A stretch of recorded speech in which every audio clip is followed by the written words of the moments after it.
नमस्कार। अग्नि परीक्षा देख रहे हैं आप। उत्तर प्रदेश में विधानसभा चुनाव के परिणाम आ गए हैं।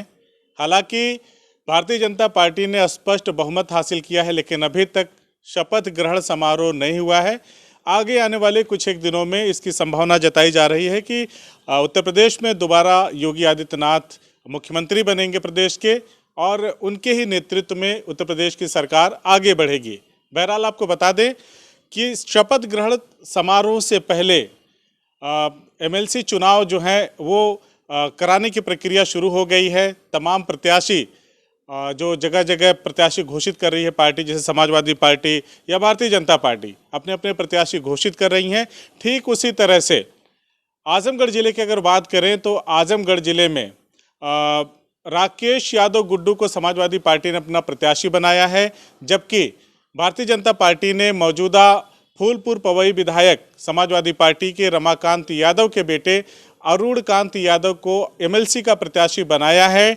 और जैसे ही कल अरुण कांत यादव ने अपना पर्चा दाखिला किया, वैसे ही भाजपा में भितरघात देखने को मिल रहा है। कहीं ना कहीं अविश्वास देखने को मिल रहा है, विद्रोह देखने को मिल रहा है, क्योंकि जो मौजूदा एमएलसी हैं भारतीय जनता पार्टी के यशवंत सिंह, उनके पुत्र विक्रांत सिंह रिशु ने बगावत करते हुए निर्दल ही अपना फॉर्म भरा है और मैदान में कूद गए हैं।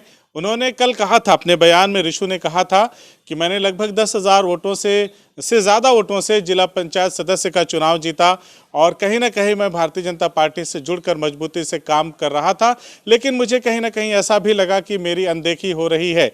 इस चुनाव में भी जब मुझे प्रत्याशी नहीं बनाया गया या मेरे पिता को प्रत्याशी नहीं बनाया गया, तो उन्हें लगा कि ये अब उनके साथ छल हो रहा है, तो वो निर्दल ही मैदान में कूद पड़े हैं।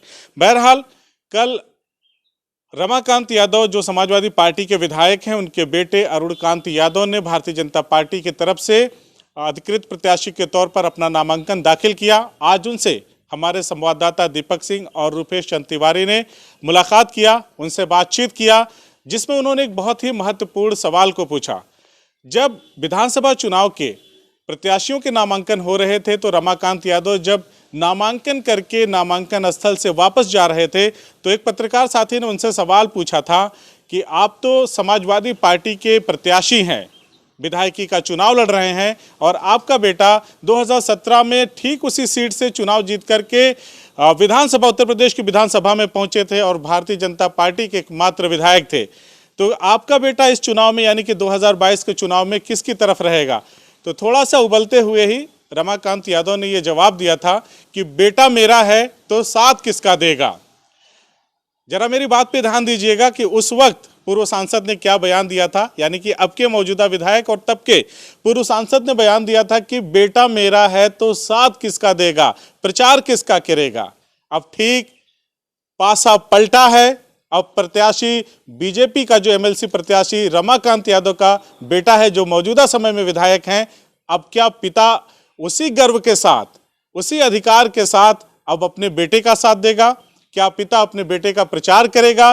क्या समाजवादी पार्टी का विधायक अपने एमएलसी प्रत्याशी, बीजेपी का जो एमएलसी प्रत्याशी है, अपना बेटा, उसका क्या रमाकांत यादव प्रचार करते हैं? ये सबसे बड़ा सवाल है। बहरहाल सीधा लेके चलते हैं आपको अरुण कांत यादव के पास और देखते हैं हमारे संवाददाता ने क्या बातचीत किया। नामांकन तो आपका हो चुका है जी। तो जनता के बीच में आप जो जा रहे हैं, तो किन विचारों मूल्यों के प्रति आप वोट मांग रहे हैं? कैसे विचार क्या है? मेरे विचार हैं भैया, मैं विकास करना चाहता हूं, और संपूर्ण विकास, रोड नाली खड़ंजा के साथ साथ लोगों का मानसिक और शारीरिक विकास भी होना चाहिए। मैं इस पर बल देता हूं। और दूसरी चीज़, किसी के भी साथ किसी भी तरह का सरकारी कर्मचारियों या किसी भी गुंडा बदमाश या किसी भी तरह के पावरफुल लोगों के द्वारा किसी भी तरह का शोषण ना हो सके, इस पर भी मेरा विशेष बल रहेगा। क्योंकि भाजपा से आप अधिकृत प्रत्याशी हैं और बीजेपी में जो है वो बगावत करके जो बीजेपी के एमएलसी हैं जसवंत सिंह, उनके पुत्र ने नामांकन कर दिया। तो कहीं ऐसा ना हो कि इसमें भितरघात हो जाए,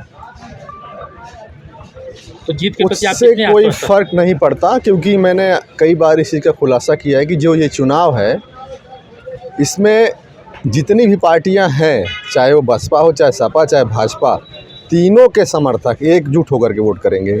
और किसी भी तरह का जाति बंधन नहीं होगा इस चुनाव में। तो मतलब ये चीज़ जीत आपको के प्रति बिल्कुल आप नई आश्वस्त हैं? देखने को मिलेगी आजमगढ़ में।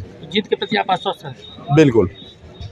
क्योंकि एक सवाल थोड़ा सा कि पिताजी का जब आपके चुनाव था तो उन्होंने कहा कि मेरा पुत्र है, मेरे साथ रहेगा, कहीं नहीं जाएगा। हाँ तो इस चुनाव में चूंकि अब आपकी बारी है, हाँ। तो इस चुनाव में वो क्या करेंगे?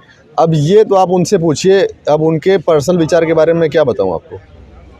बस मैं इतना कहना चाहता हूं कि हम और वो अपने अपने विचारों के साथ अडिग हैं।